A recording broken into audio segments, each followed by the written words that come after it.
সংসদে নারীর প্রতিনিধিত্ব প্রশ্নে আলোচনা চলমান আছে। এই বিষয়ে আমরা আমাদের বক্তব্য তুলে ধরেছি।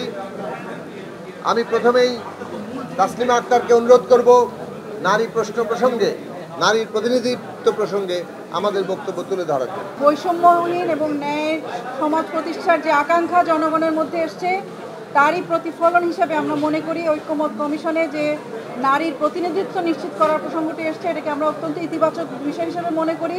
কারণ সমাজের অর্ধেক অংশ যদি সংসদে প্রতিনিধিত্ব করার জায়গায় দুর্বল জায়গায় থাকে, সেই সংসদও দুর্বল হবে। সে কারণেই আমরা বলেছি যে 400 আসন, যার মধ্যে 100 আসন নারীর জন্য এবং সংরক্ষিত থাকবে, এবং সেই আসনের সরাসরি নির্বাচন হবে এবং সেটা ঘূর্ণায়মান পদ্ধতিতে হবে, যার মধ্য দিয়ে 4 দফার যে নির্বাচন, সেই নির্বাচনের মধ্য দিয়ে ঘূর্ণায়মান পদ্ধতিতে নির্বাচন এবং সরাসরি নারীর নির্বাচনের মধ্য দিয়ে নারীর এই সংসদে অংশগ্রহণের সুযোগ তৈরি হবে এবং পরবর্তীতে সকল জায়গায় নারীর প্রতিনিধিত্ব করার যে জায়গা, যে পথ, সেই পথ প্রশস্ত হবে। সেই বিষয়ে 100 আসনে নারীর নির্বাচন, সরাসরি নির্বাচনের বিষয়ে আমরা বড় অংশে একমত পোষণ করেছি এবং বাকি প্রক্রিয়াগুলো কিভাবে হবে সেগুলো নিয়ে আলোচনা চলছে।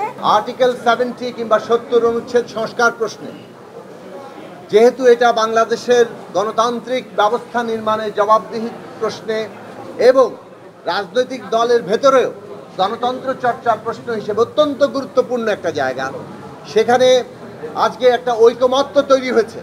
বাংলাদেশের ইতিহাসে আজকে একটা উল্লেখযোগ্য দিন যে 70 অনুচ্ছেদ সংস্কারের প্রশ্নে দুটি ব্যতিক্রম বাদে, অর্থাৎ সংসদের সরকার গঠনের আস্থা ভোট এবং বাজেট, এই দুটো বিষয়ে ব্যতি রেখে বাকি সকল প্রশ্নে সবাই ভোট দিতে পারবেন। বেশ কয়েকটি দলের প্রস্তাব ছিল যে সংবিধান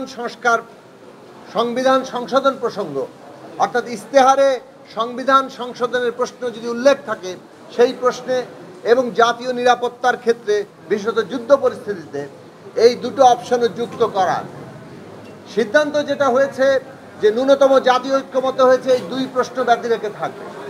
এখানে ডিসেন্ট ভয়েস কিংবা ভিন্নমত হিসেবে অ্যাপেন্ডিক্স হিসেবে জাতীয় সনদে ওই দুটো পয়েন্টও লেখা থাকবে। তার মধ্যে অ্যাপেন্ডিক্সে পরিশিষ্টে কিছু কিছু ভিন্নমত, যেসব প্রশ্নে ঐকমত্য হওয়া সত্ত্বেও ভিন্নমত আছে, সেইগুলো থাকবে, কিন্তু সেইগুলো নির্দিষ্ট থাকবে, এমন নয় যেন যে কোনো বিষয় সেখানে যুক্ত করা যাবে। এই যে একটা ঐকমত্য, এটা একটা গুরুত্বপূর্ণ অগ্রগতি যে আমরা ন্যূনতম অনেকগুলো বিষয় ঐকমত্য হচ্ছি এবং এই ঐকমত্যর ভিত্তিতে আমরা আবার কোনো ডিসেন্ট ভয়েস থাকলেও সেটাও জাতীয় সনদে যুক্ত থাকবে, যাতে করে জনগণের কাছে তারা এই প্রশ্নগুলো তাদের মতামত নিয়ে যেতে পারে। জনগণ যাকে বিজয়ী করবে তারা সেইটাকে তখন বাস্তবায়ন করার অধিকার পাবে। সংসদীয় কমিটি প্রধান বিরোধী দলের দিক থেকে থাকবে, সেটার উল্লেখ রাখার জন্য, কিন্তু এটা একটা ডিসেন্ট ভয়েস হয়ে গেছে, এটা বিষয়ে ঐকমত্য হয়নি। তবে সিদ্ধান্ত হয়েছে যে সংসদে আসনের সংখ্যা অনুপাতে বিরোধী দল সংসদীয় কমিটির সভাপতির দায়িত্ব পাবে। নারী আসন প্রশ্নে আপনারা প্রতিনিধিত্ব প্রশ্নে শুনেছেন যে এইটা বিষয়ে আলোচনা চলমান আছে। নারীর আসন, সংরক্ষিত আসন 100 হওয়া দরকার, এই বিষয়ে মোটামুটি ঐকমত্য তৈরি হয়েছে, কিন্তু এই 100 আসন সরাসরি নির্বাচন হলে কি পদ্ধতিতে হবে সে নিয়ে এখন পর্যন্ত কোনো ঐকমত্য তৈরি হয়নি। ঘূর্ণায়মান পদ্ধতির পক্ষে সরাসরি নির্বাচনে 400 আসন করে 100 ঘূর্ণায়মান পদ্ধতিতে আমরা আমাদের সমর্থন রেখেছি। এর বাইরেও যদি ঐকমত্য না হয় তাহলে কোন ধরনের প্রক্রিয়ার মধ্য দিয়ে আমরা এই লক্ষ্য অর্জন করব সেটা নিয়ে আলোচনা চলছে, আমরাও ভাবছি এবং এই নিয়ে রাজনৈতিক দলের মধ্যে আরও আলাপ আলোচনা হবে।